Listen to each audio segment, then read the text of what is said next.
আসসালামু আলাইকুম। অলরেডি আমাদের গরু কিছুদিন ধরে মাঠে নিয়ে চলে এসেছি একেবারে দেশি সবুজ ঘাস খাওয়ানোর জন্য।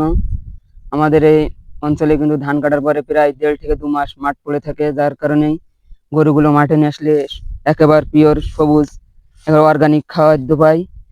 এখন প্রায় 2:30টার মতন বেজে গেছে।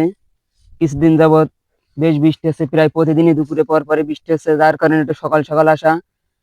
গতকালকেও প্রচুর পরিমাণে বৃষ্টি হয়, যার কারণে ঘাস কিন্তু সেইভাবে এখনো বড় হয়নি। অতিরিক্ত বৃষ্টির কারণে ঘাস ছোট ছোট রয়ে গেছে।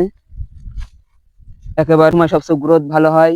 আমাদের অঞ্চলে সবাই মাঠ ফাঁকা হয়ে যাওয়ার পরে একেবারে সবাই গরু ছাগল নিয়ে মাঠে চলে আসে। মাঠে দেখতে পাচ্ছেন কি পরিমাণ গরু ছাগল অলরেডি চলে গেছে, এখনো আসতে শুরু করেছে লোকজন।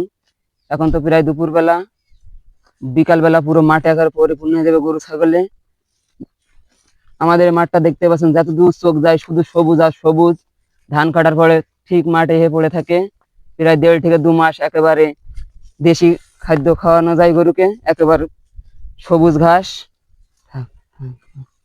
কি পরিমাণ গরু, এবং সবাই গরু নিয়ে চলে এসেছে। সবাই 2টি 5টি, কারোর 5-6টা করে গরু আছে। সবাই মাঠে গরু নিয়ে চলে এসেছে, একেবারে সবুজ ঘাস খাচ্ছে। 1.5 থেকে 2 মাস একেবারে মাঠ পরে পড়ে থাকে, যার কারণে প্রত্যেকে আমাদের এলাকার সবাই এই সময় গরু নিয়ে আসে। এ সময় এক বাড়তি লাভ হলো কিনে কোনো দানাদার খাদ্য ছাড়াই গরু প্রাকৃতিক ঘাস খেয়ে বেশ স্বাস্থ্যবান হচ্ছে। আমরা দুপুর 2টোর সময় এসেছিলাম গরু নিয়ে, এখন প্রায় সন্ধ্যে 7টার বেশি বেজে গেছে। অলরেডি মাগরিবি আজান শেষ। এখন গরুগুলো নিয়ে বাড়ির দিকে রওনা দেবো। গরুগুলো একেবারে খালি পেটে গেছিল, তাদের পেট একেবারে পরিপূর্ণ দেশি সবুজ ঘাস খেয়ে। গরুগুলো অলরেডি বাড়ি যাওয়ার জন্য রেডি হয়ে গেছে, রাস্তায় উঠে গেছে। আমরা এখন বাড়ি যাবো, প্রায় সন্ধ্যে ঘুরে গেছে। বেশ খানিক আগেই মাগরিব আজান দিয়েছে। তাই সবাই দোয়া করবেন আমাদের জন্য।